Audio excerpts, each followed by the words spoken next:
When Paul Rubens contacted me and said, would I like to test their new artist's watercolour, 36 different colours, well, guess what the answer was? Yes, please. I love paint and I love freebies, and I'd heard good things about it. So this is what turned up. So today I want to swatch out all those colours, take you through the swatching out of the colours, and I want to do some comparisons with the same colours that I currently use and see how they stack up. And at the end, hopefully you'll have the information to know whether these would be a good paint set for you or whether you need to carry on looking. So when they asked me if I'd like a set, I actually asked them if they would give me 2 sets, not because I was being greedy, but I thought, oh, it'd be lovely to do a giveaway, because I've watched these films when people say, oh, and so gave me this to try out, and you think, well, look at you, I want free stuff. Sadly, they said no,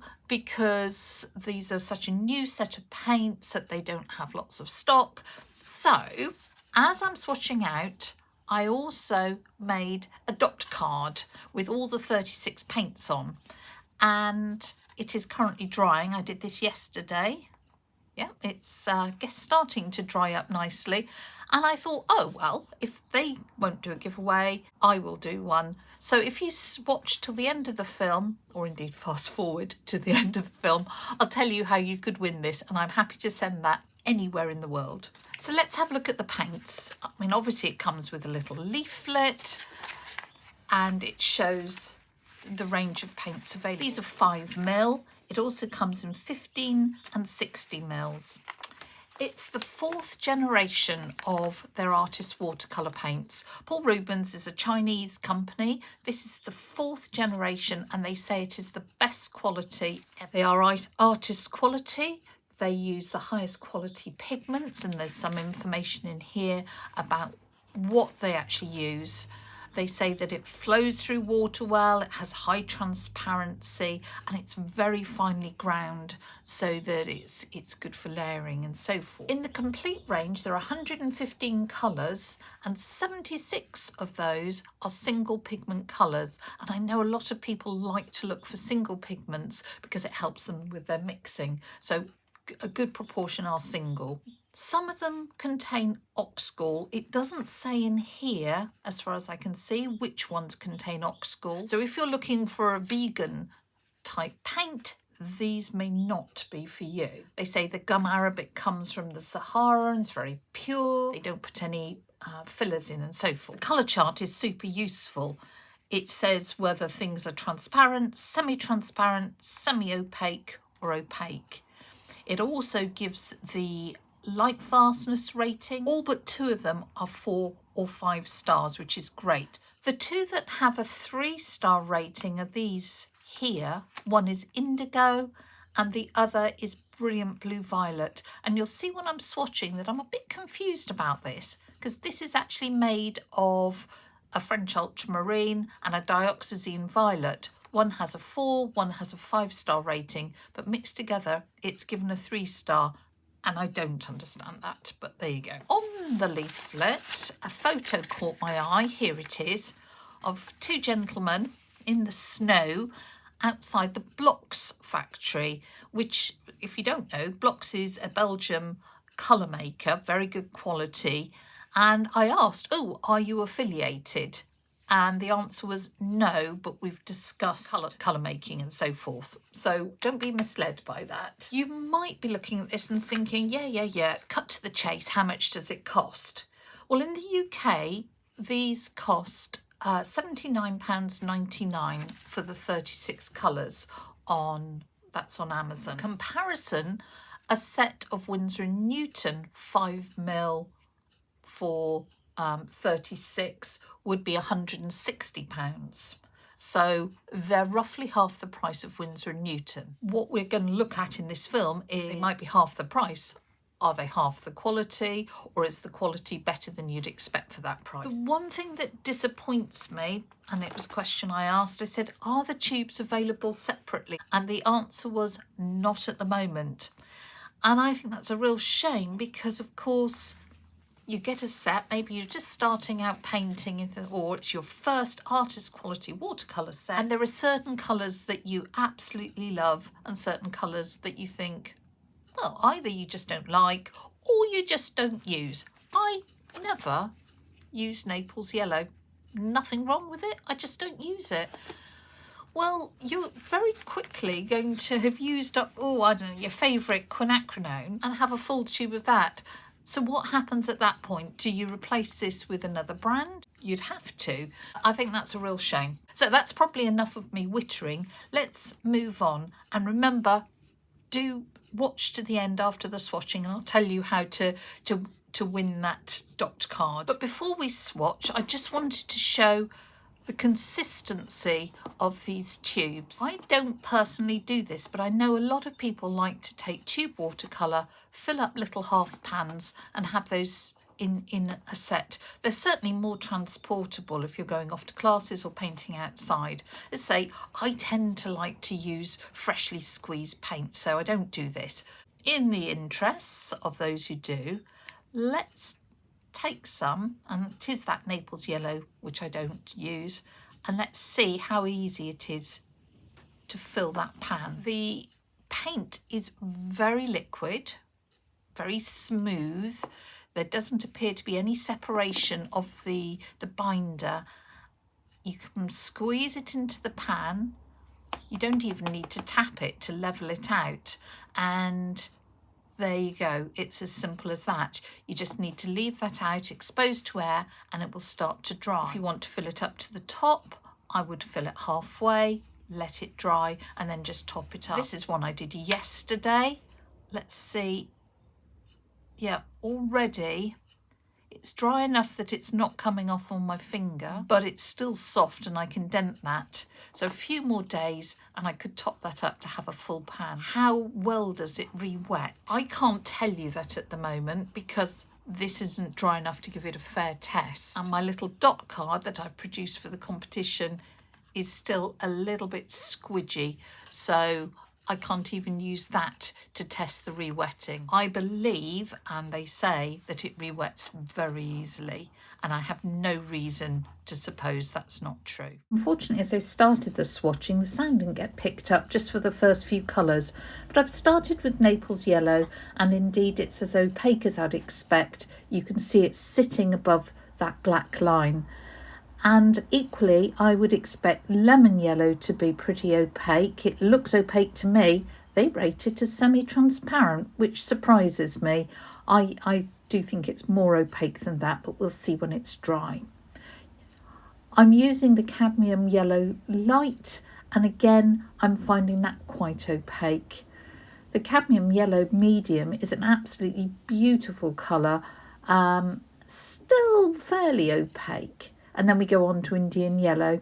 Did you know that came from the urine of cows fed on mangoes? Doesn't now, don't worry.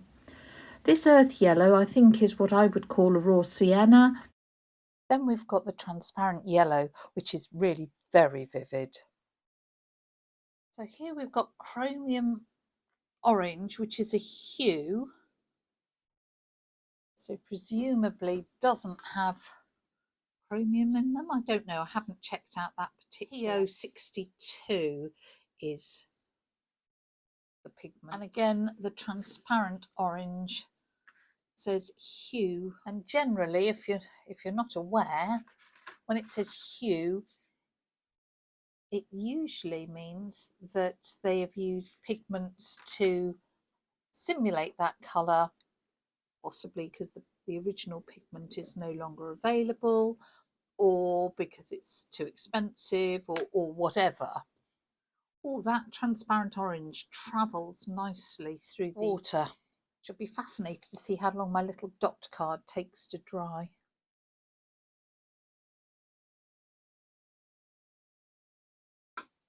Now the burnt sienna has a red pigment and black in it, and I shall be intrigued to see what this is like because I love burnt sienna. It's quite a browny, you can almost see the black in it, but interesting. Pyrrole ruby red.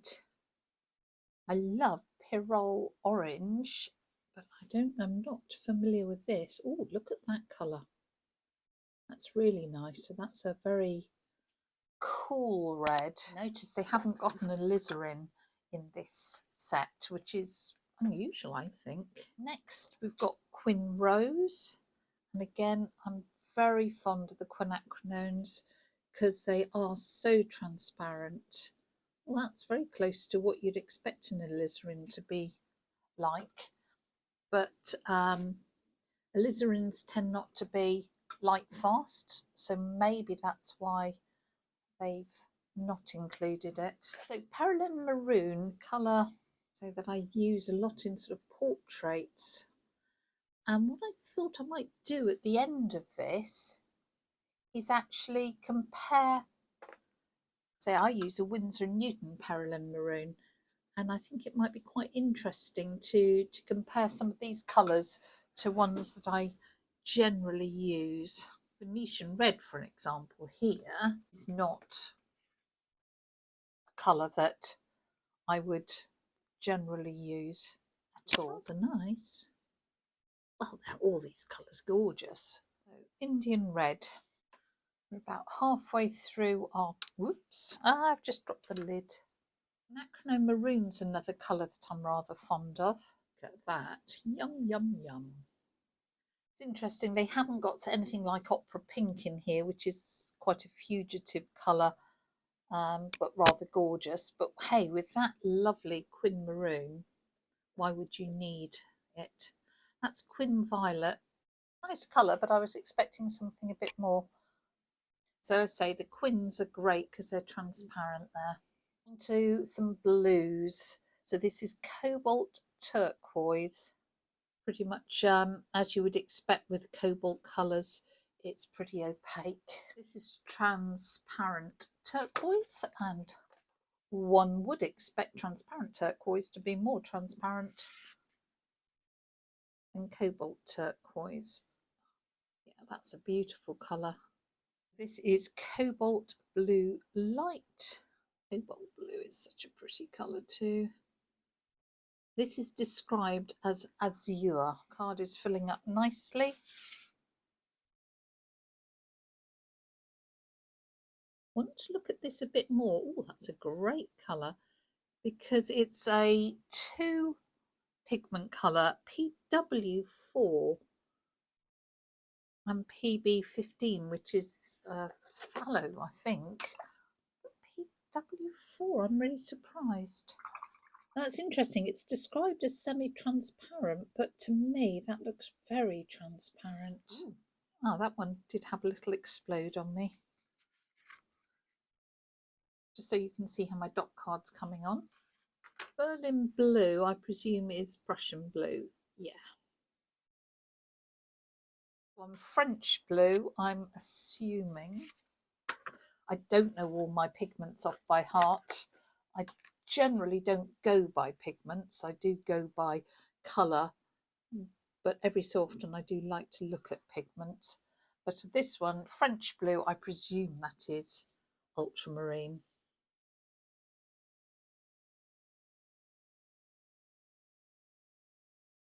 I'm interested in this one, Brilliant Blue Violet, because this is one of the 2 3-star pigments. Very, very violet. This one, Brilliant Blue Violet, is the French blue and the dioxazine violet mixed. But that is weird because the French blue is a 5 and the dioxazine violet is a 4, but the blue violet, a mix of the two, is a 3. Isn't that weird? I'm not quite sure why. Come on to dioxazine violet. I did a whole film about diox violet and just showing how even though the pigment can be identical, the colour and behaviour can be very different. So we are looking at pigments, but because of the way they're produced, either, you know, they're very finely milled or just the quality of the pigment, the actual end result can be really different. So take pigments with a pinch of salt. So this is, I can never say this word, Indian Throne Blue. Oh, look at that go through the water. That's lovely. That looks very lively. I like that. We're on to the final line. So this is indigo, which is a mix of two pigments, and this is the other one that only gets a 3-star rating.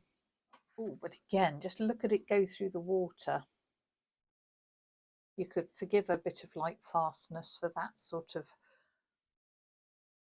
powering through the water, swooshing around. I'll forgive a lot for that sort of liveliness on a surface. And now we're coming on to May Green. That is a really quite grim green. I can't imagine using that for much in its pure form. I'm sure mixed it would be quite nice.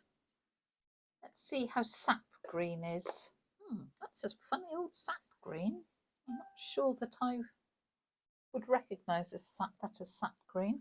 Oriental green, fallow viridian type green, olive green, which has got orange pigment in it, so this should be a far more neutral green. I think that will be a very useful green. Olive green dark.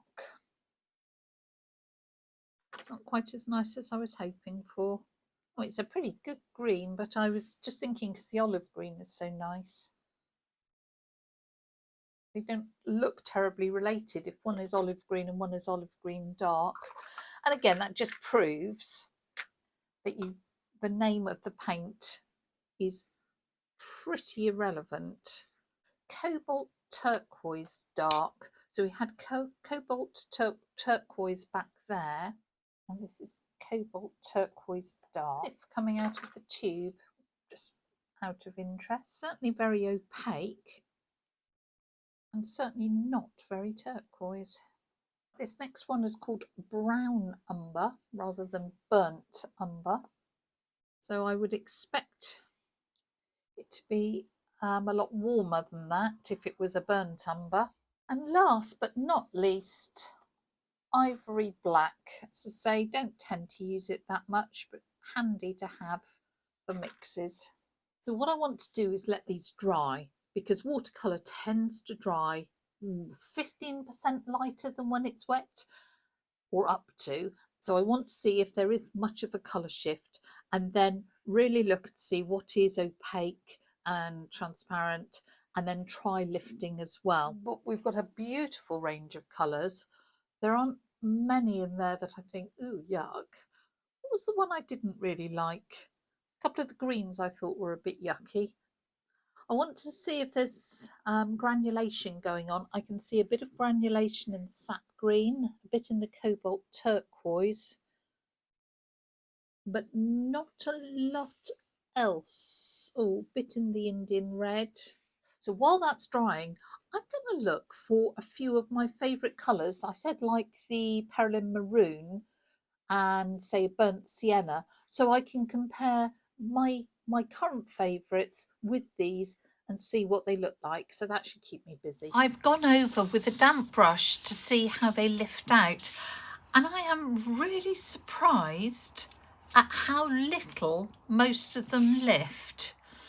So the colours really seem to be staining, and I think that's because they're so finely ground, so they really do sink into the paper.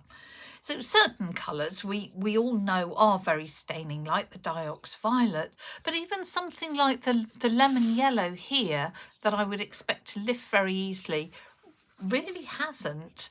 The reds are particularly staining. Some of them, like this Quin Maroon, hardly lifts at all. So that really was probably the most surprising thing. These colours will be wonderful if your technique involves layer upon layer. I think you will love these because the bottom layers will not muddy up. But if you like a bit of lifting, you might find these quite hard. And now they're dry, we can look at some of the opacity. So why we've got these dark lines was so that we could see how much the pigment shows on top of it. So for example, the Naples yellow is opaque. The lemon yellow, I would say, is opaque rather than semi they actually mark it down as semi-transparent.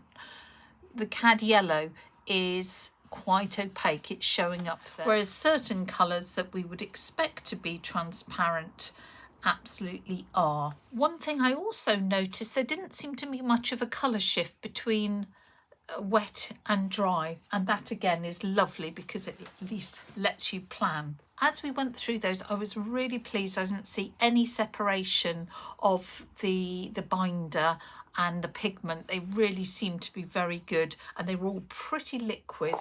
So this is some of my other paints that I found that are equivalent colours, but you will be delighted to know I'm not going to compare them all because that would take for hours and you would be bored witless. I just thought I'd compare a couple that I rather like. So these are the ones I thought I would compare. We've got Burnt Sienna from Paul Rubens, and there it is.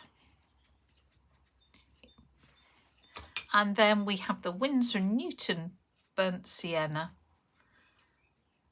And you can see, I hope, what a different colour they are.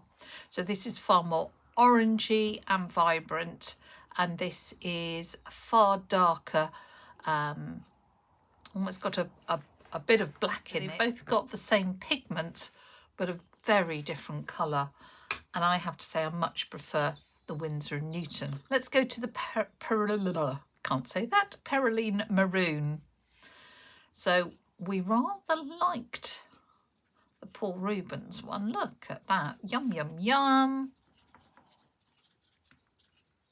And this is the colour I absolutely love from Winsor & Newton. I did say they are the same pigment, but this has a far brownier tone. This is far more crimson, I would say. And again, I really like that Winsor & Newton colour more so. The sap green, totally different recipe. So say, don't rely on the name. The names are just marketing brands. So that was the Winsor & Newton sap green. And this is the Paul Rubens sap green. This is far more yellow, far brighter. I don't actually have a preference. They are just utterly different.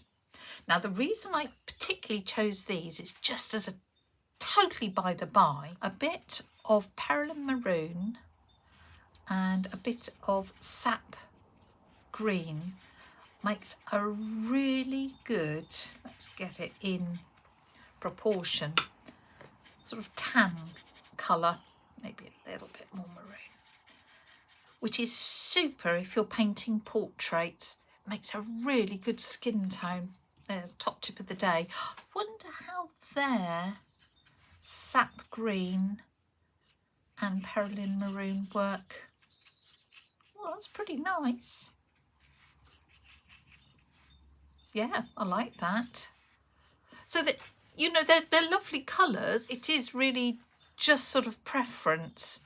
But I have to say the most marked difference is here on the Burnt Sienna. I promised at the beginning that if you did watch this to the end, I'd tell you how you could win this dot card. And each of those dots is enough to paint about the size of this piece of paper. So you should be able to get quite a few paintings out of this dot card. All you have to do is comment on this film. This film is going out on the 23rd of April 2023. I'll give you a couple of weeks so that you can watch it, comment. So any comments before Sunday the 7th of May will be entered. I'll pick one at random. I'll contact you through YouTube and ask you to send me your address and whether you are in Argentina or Nepal or Australia or just down the road in the UK. I'll pop it in the post and send it to you, and this should be nice and dry by then so it won't stick to the envelope.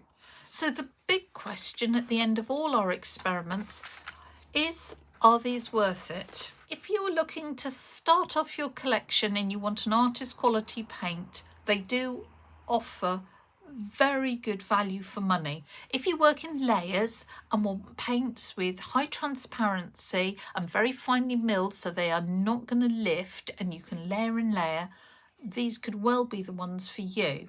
But if you've got a paint box that's already pretty full of paints and you just want to supplement it, getting a set like this rather than buying them individually isn't going to be a good idea, and I wouldn't recommend them for you.